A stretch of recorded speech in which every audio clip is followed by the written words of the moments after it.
Hello, and welcome to another edition of Your Bridge to Addiction Resources.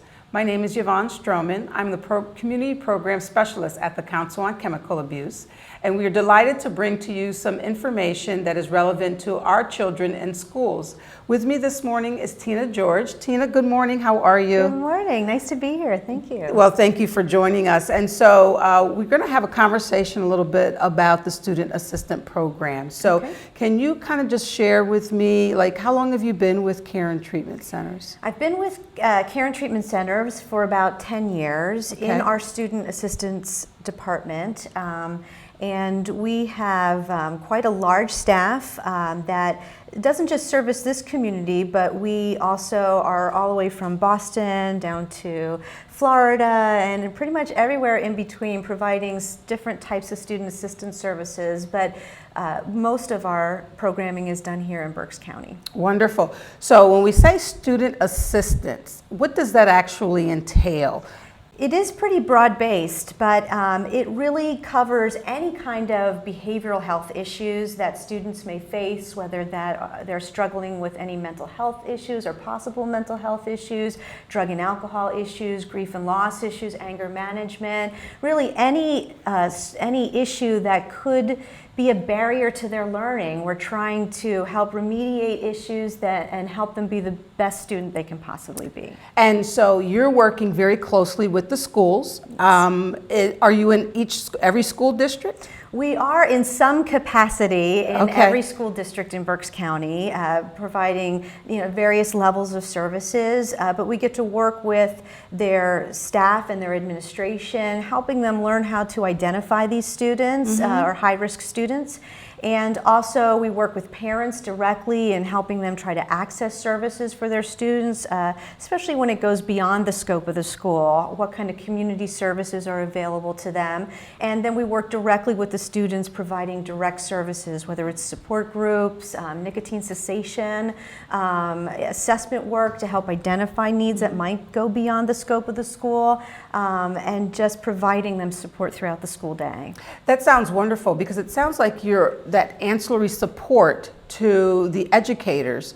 Oftentimes there's the idea that a teacher wears a lot of different hats during the school day in addition to teaching, but it sounds like the Student Assistant Program is an ancillary support in that you're in the schools, you're able to work with the administration and the faculty, receive referrals, then you're able to provide that direct service to the young person while they're in school, yes? Yes, it's a huge support for staff who are, in charge of large numbers of students, and they know when kids are struggling, but they don't always know what exactly is that and how do I best support this student. And teachers want the best for their students, and sometimes it's, there are some barriers there, and I think that the staff in Berks County, because we have such well-established student assistance programs in the schools, that they're really great at identifying when kids need some extra attention, and student assistance is the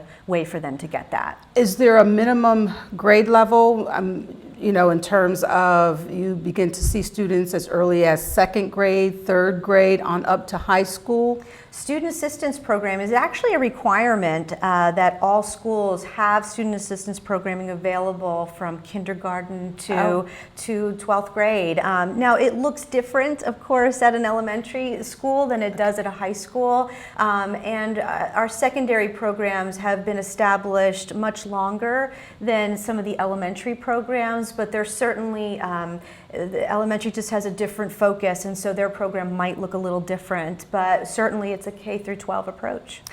And so your referrals come from the schools, specifically perhaps the teacher or the guidance counselor.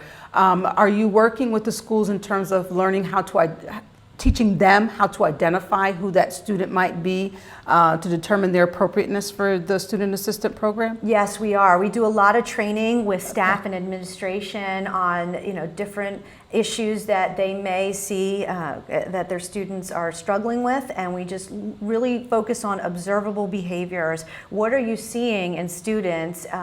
Or what are you hearing from students that are concerning, and then identifying those and knowing when it is a concern and getting it to us, and so we can take it from there and trying to figure out exactly what is going on here for this student, and then putting the appropriate services in place. So we do a lot of education for the staff, but we also get referrals, and the majority of the referrals that our SAP program would receive would come from teachers and administrators, but certainly students can refer themselves if they have concerns. And parents also, if they're concerned about their child and they're not really sure where to go, it's a great place to start because it's free to them in the schools. Great. And can you talk a little bit about that connectedness with the parent? So the parent has to sign off for their child to be able to participate in this.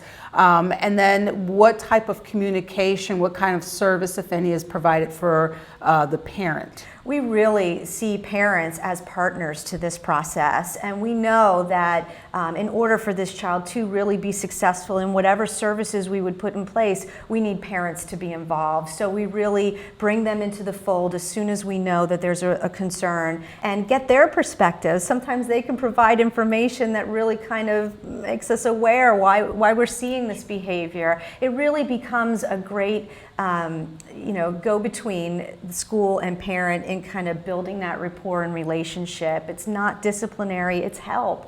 And so it ends up giving us an opportunity to bring parents on as a team to this. So they have questionnaires that they fill out. We interview parents to get their perspective, because the reality is they are experts on their kids, and we want to know, what are you seeing that we can maybe help you as a family unit resolve? Yeah, and we were talking a little bit earlier, and you were talking about assemblies that you do for parents, and you were talking specifically about parents of athletes. And so can you just kind of talk, I was very interested in learning about that. Yeah, we've developed a prevention program for parents that we do deliver. We have an elementary focused program, which really all programs are about how do we help our kids make good decisions when it comes to drug and alcohol, and what is the impact, and when you are concerned, what do you do about that? And so we offer programming K through 12 for all parents, but we really have seen some trends in terms of athlete use and increase use on their behalf for a variety of reasons, not just for the purpose of getting high, but also for performance enhancing. It's become very difficult for students to get a scholarship or become involved in collegiate level sports. It's very, very competitive. So we have seen students who are looking to gain a competitive edge and will use substances as a result to do that. So not for the purpose of getting high, but for gaining an advantage. And so we've done a program specifically for parents and coaches to look at those issues and better educate them on different products that are available to kids and different ways, different substances, and how kids are using them to help performance enhancing. How do they protect their kids, and when should they be concerned? Yeah. Well, that's very important information for parents to have. I believe the more that they're armed with that type of information, the more that they're able to help provide that support, that loving support for their young person. So has SAP been in a position to make referrals that are outside of the school? For example, maybe making to go to treatment and that kind of thing. You provide that type of service for families as well? We do, and we're very fortunate here in Berks County to have the support of the Council on Chemical Abuse. They actually provide the opportunity through the SAP providers in this county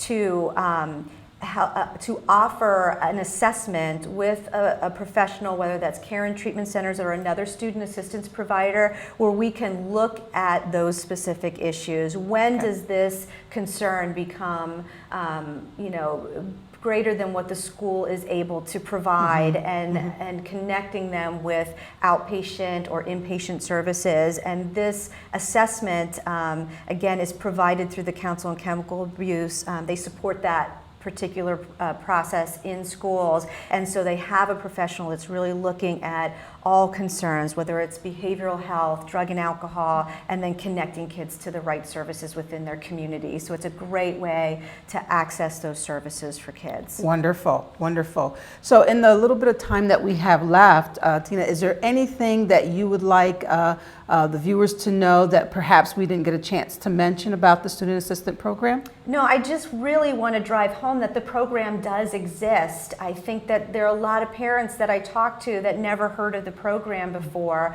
that our whole community should know that Student Assistance is a program that's offered in all of the schools in Berks County, and that if you do have a concern about your child, that's an avenue that you can pursue to help you get that support. And that if we end up calling you to let you know that there is a concern, to know that it is, confidential, that the information is really protected, and it's about helping your child and doing that in the most dignified way possible. Well, thank you. Well, Yes. Thank you, Tina, for joining us this morning. And if you want more information about the Student Assistant Program, you're welcome to visit our website at www.cocaberks.org, or give us a call at 610-376-8669. And we thank you for joining us this morning at Your Bridge to Addiction Resources. We ask that you join us again soon. Thank you.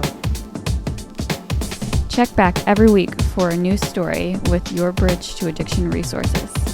You can call 610-376-8669 or visit online at cocaberks.org. COCABERKS.org. Be sure to like and follow the Council on Chemical Abuse on Facebook and Twitter.